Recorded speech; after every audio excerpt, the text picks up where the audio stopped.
I know what a lot of you are thinking. Tyson looks a lot different than I remember. But for those of us that know Tyson, we know you cannot contain that man's enthusiasm and passion for cannabis into a 10-minute speech. And so here I am, honored to be here in his stead. We've got a lot of history to get through. Let's jump right in. Like many of my peers, I was raised with a very singular view of cannabis. That cannabis was dangerous, a drug that would make you stupid, drop out of school, and become a loser. A gateway drug that would lead to harder, heavier drugs. However, throughout all of human history, cannabis has only been illegal for less than 1% of the time. 1%. At Oregon's finest, we foster a culture and an environment that helps destigmatize cannabis for our employees, for our customers. Cannabis was growing prior to human existence, and it will probably continue to grow long after we're gone. If we were to imagine that metaphorical Garden of Eden, you better believe there was some of that sticky icky in there. And perhaps it wasn't an apple that gave Adam and Eve their knowledge, but some of that good. So if cannabis has only been illegal for less than 1% of its use, what has it been doing all this time? Well, it starts about 6,000 years before the Common Era, when cannabis seeds and oils were used in China for food. Cannabis was used to make textiles and noted to have healing properties.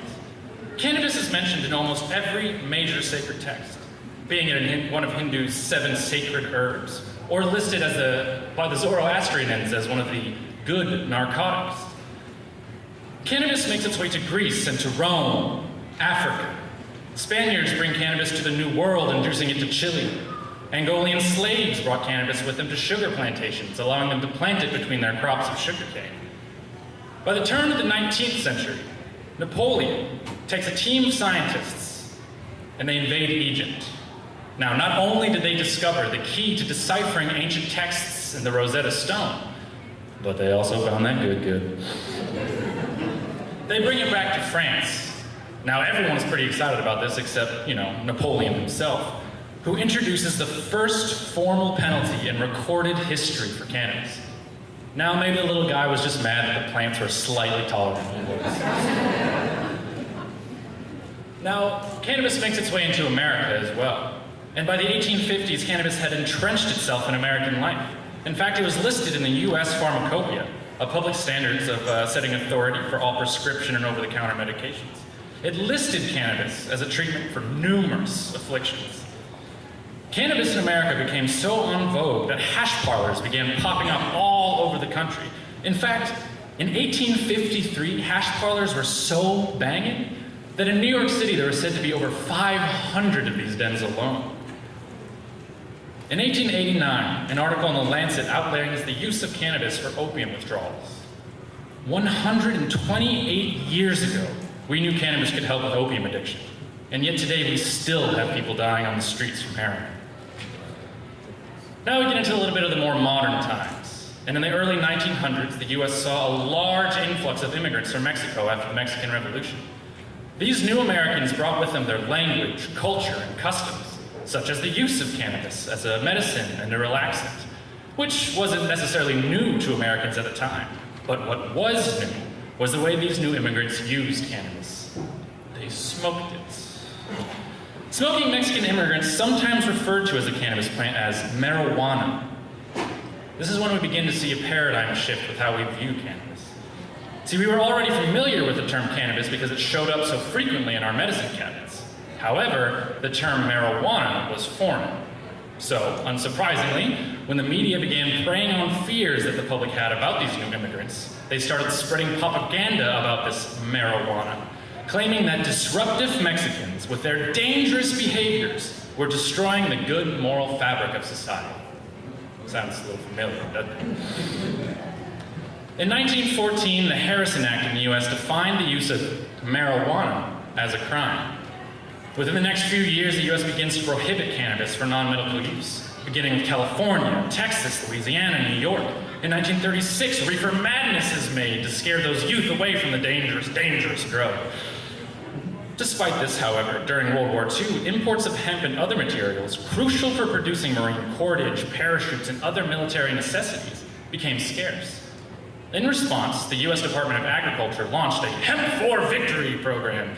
This encouraged farmers to plant hemp by giving out seeds and draft deferments to those who would stay home and grow hemp.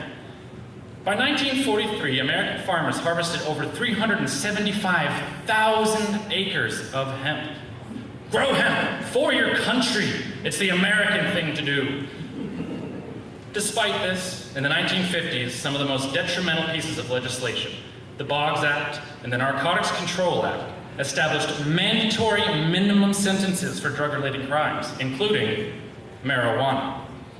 A first cannabis-related offense carried a minimum sentence of 2 to 10 years, minimum, with up to $20,000. There's some light. The 60s happened, and a more lenient attitude towards cannabis spreads throughout the cultural climate. In 1970, the nonprofit NORML, or the National Organization for the Reform of Marijuana Laws, is formed. By 72, the bipartisan Schaefer Commission, appointed by Nixon, considered laws regarding cannabis and determined that personal use of the drug should be decriminalized. Nixon rejected this recommendation, however, and instead formed the DEA and used cannabis as a tool to disenfranchise voters who disagreed with his platforms, primarily hippies and African Americans. Despite Nixon's best efforts, however, in 1974, High Times is founded. And throughout the 70s, 11 states decriminalized cannabis, and most others reduced their penalty. And can we all guess which state was leading the charge in decriminalizing cannabis? That's right, Oregon, 1973. We are the first state to decriminalize cannabis. We should be proud of it.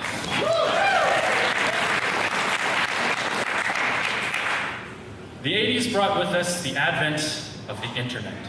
And with that, people had a brand new cross-cultural platform through which they could safely discuss the plant, its growing needs, and different methods, uses. However, by 1986, mandatory minimums of the 50s had mostly died off. So President Reagan saw fit to sign the Anti-Drug Abuse Act, reinstituting mandatory sentences for drug-related crimes. Possession of 100 cannabis plants received the same penalty as possession of 100 grams of heroin. A later amendment under Bill Clinton established the 3 strikes rule, requiring life sentences for repeat drug offenders and using the death penalty for drug kingpins. In '89, Bush Sr. reinstates Nixon's idea of a war on drugs and gets the CIA, and military involved with drug prohibition efforts, funneling massive amounts of taxpayer dollars into the effort of the war on drugs. Despite all of this, however, in 1996, our great neighbors to the south, California, love them or hate them, legalized cannabis for medical use. They weren't the first. They were the first, but they weren't the last, however. More and more states began to follow suit, and today more than half of our country has legalized medical cannabis in one form or another. And more Americans are beginning to realize that cannabis isn't as dangerous as they told us it was. And as we all begin to see how powerful and useful this plant truly is, surely the ignorant strongholds of the last few decades will crumble and fall. When we think about cannabis, let's not obsess about the 1% of the time it has been illegal, but instead remember that 8,000 years ago, our ancestors lived harmoniously with this beautiful plant. And as we, as humanity, continue to evolve, let cannabis evolve with us. Let us continue this evolution in finding new and creative ways to introduce cannabis into our day-to-day lives, and let's end this awful stigma forever. Thank you very much.